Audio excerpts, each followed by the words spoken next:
अस्सलामुअलैकुम स्टूडेंट्स, हमारा past continuous tense है आज का लेसन। और पास्ट कंटिन्यूअस इसका एक्टिव वॉइस पार्ट जो है, एक्टिव वॉइस सेंटेंसेस, उनमें आज पहले हम वो सीखते हैं एक्टिव वॉइस पार्ट इसका। उसके बाद पैसिव वॉइस करेंगे पास्ट कंटिन्यूअस टेंस, जिसे उर्दू में कहते हैं फ़िल माजी जारी। इसकी पहचान जो उर्दू में है, इसके उर्दू जुमलों के आखिर में आता है रहा था, रही थी और रहे थे। रहा था, रही थी, रहे थे उर्दू जुमलों के आखिर में आता है पास्ट कंटिन्यूअस टेंस में। इसके एक्टिव वॉइस जो सेंटेंसेस हैं उनका स्ट्रक्चर ये होता है जी, first form of verb, first form of verb और plus ING, first form of verb plus ING, और साथ इसके हेल्पिंग वर्ब वाज या वर का इस्तेमाल किया जाता है। वाज और वर का इस्तेमाल किया जाता है। First form of verb plus ING, was या वर का इस्तेमाल किया जाता है। मिसाल के तौर पर वो तेज दौड़ रहा था, वो तेज दौड़ रहा था, वो तेज दौड़ रहा था, रहा था। Past continuous tense, he was running fast, he was running fast, he was running fast। तुम कहानी सुना रहे थे, तुम कहानी सुना रहे थे,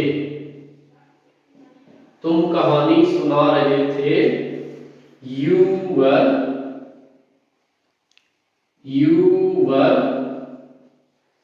telling a story, you were telling क्या, तुम सुना रहे थे क्या, a story, एक कहानी। You were telling a story, वो तेज दौड़ रहा था।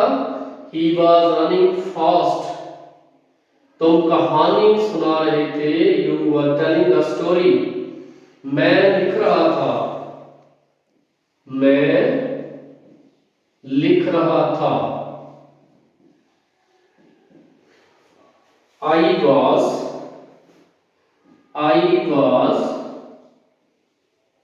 writing, I was writing, I was writing। तो प्रेजेंट कंटिन्यूअस टेंस के एक्टिव वॉइस सेंटेंसेस में क्या करते हैं, first form of verb plus ING और वाज या वर्ब को बतौर हेल्पिंग वर्ब इस्तेमाल करते हैं। और उस मिसाल के तौर पर वो तेज दौड़ रहा था, he was running fast, तुम कहानी सुना रहे थे, you were telling a story, मैं लिख रहा था, I was writing। अब हम इसके नेगेटिव सेंटेंसेस बनाते हैं, नेगेटिव फिर इंट्रोगेटिव सेंटेंसेस। इंशाल्लाह हम आज पास्ट कंटिन्यूअस टेंस का भी पूरा कंप्लीट टेंस करेंगे, ये यानी एक्टिव और पैसिव बोथ दोनों करेंगे, एक्टिव और पैसिव सेंटेंसेस दोनों करेंगे। प्रेजेंट कंटिन्यूअस टेंस की पहचान उर्दू जुमलों में इसकी पहचान के जुमलों के आखिर में रहा था, रही थी, रहे थे आता है। और इसको बनाने का तरीका, structure, first form of verb plus ING और उसके साथ वाज या वर्ब बतौर हेल्पिंग वर्ब इस्तेमाल होते हैं। उसके बाद हम क्या करेंगे जी, इसका नेगेटिव सेंटेंसेस में क्या करते हैं,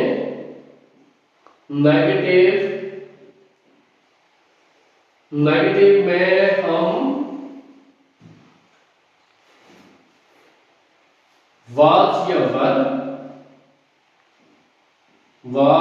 वर्ब और वर्ब के दरमियान जो आईएनजी वाली आती है ना, फर्स्ट फॉर्म के साथ आईएनजी, और क्या करते हैं, और वर्ब के दरमियान verb continuous tense, past continuous में वर्ब फर्स्ट फॉर्म वर्ब होगी, वर्ब की फर्स्ट फॉर्म और आईएनजी, तो हम नेगेटिव जब बनाएंगे तो वाज या वर्ब और वर्ब के दरमियान नॉट लगाते हैं। क्या करते हैं, नॉट लगा देंगे, कहां, वाज या वर्ब और वर्ब के दरमियान।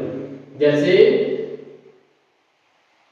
वो खेल नहीं रहा था, खेल नहीं रहा था, he was not playing, he was not playing, he was not playing, वो खेल नहीं रहा था। अब इसके इंट्रोगेटिव सेंटेंस में क्या करते हैं, इंट्रोगेटिव सेंटेंसेस में क्या करते हैं, हेल्पिंग वर्ब जो वाज या वर हैं, वाज या वर को शुरू में लिखते हैं। वाज या वर को कहां लिखते हैं, शुरू में लिखते हैं। मिसाल के तौर पर सिंपल इंट्रोगेटिव सेंटेंस है जिसका हम हाँ या ना में जवाब देंगे। क्या है, क्या वो खेल रहा था, क्या वो खेल रहा था, ये सिंपल इंट्रोगेटिव सेंटेंस है। We can answer it as no or yes. Was he playing? क्या वो खेल रहा था? Was he playing? और अगर फिक्रे में कोई सवालिया लफ्ज आ जाए तो क्या करते हैं, सवालिया लफ्ज होगा तो फिर क्या करेंगे, अगर सवालिया लफ्ज होगा तो सबसे पहले उसे ही लिखेंगे। मसलन वो कहां खेल रहा था, वो कहां खेल रहा था, कहां की इंग्लिश सबसे पहले लिखी जाएगी। Where was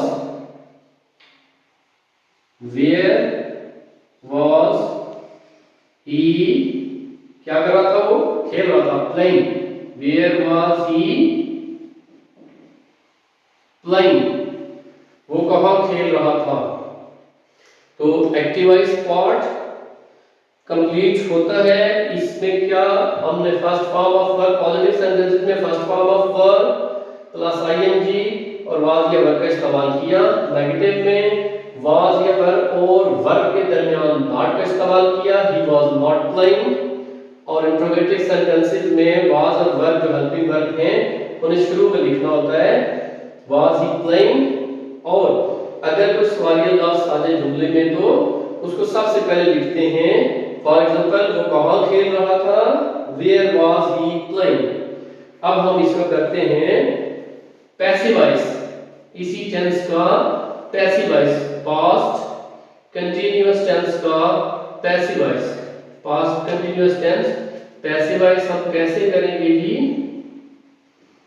इसका पैसिव वॉइस वो जुमले होते हैं जिसका सब्जेक्ट अननोन होता है, सब्जेक्ट मालूम नहीं होता, उस जुमले में सब्जेक्ट मौजूद नहीं होता, ऐसे जुमलों को पैसिव वॉइस कहते हैं।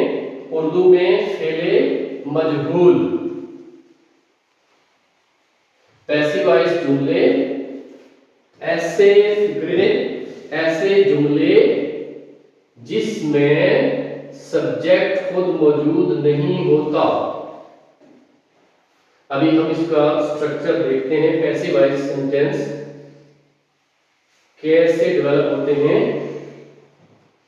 तो passive voice sentence, passive voice में क्या करते हैं जी? Passive voice number 5, passive voice फेले मजहूल। इसमें third form of verb, third form of verb was या was, was और वर्ब, और एक एक्स्ट्रा हमें वर्ब इसमें क्या इस्तेमाल करेंगे? और बीइंग का इस्तेमाल किया जाता है, और बीइंग का इस्तेमाल करते हैं। मिसाल के तौर पर मुझे पढ़ाया जा रहा था, मुझे पढ़ाया जा रहा था, मुझे पढ़ाया जा रहा था। I was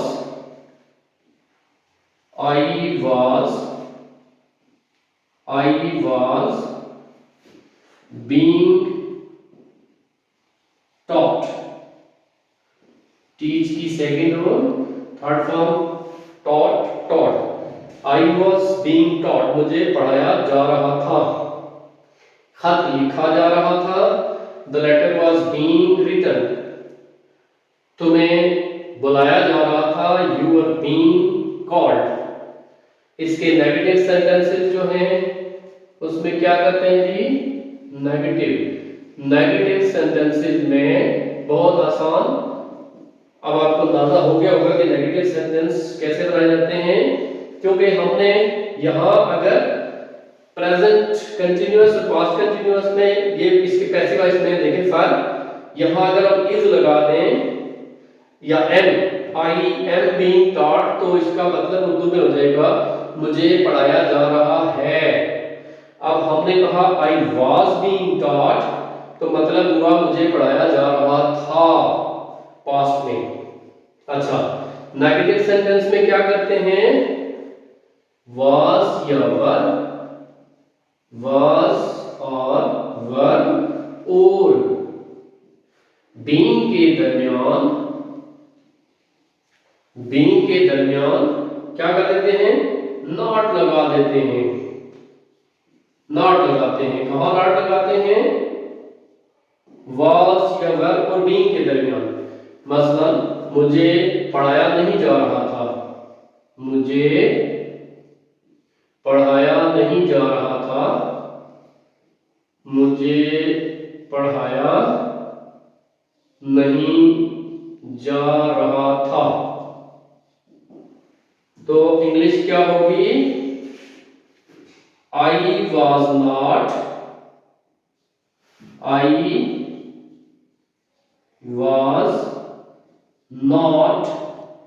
being taught,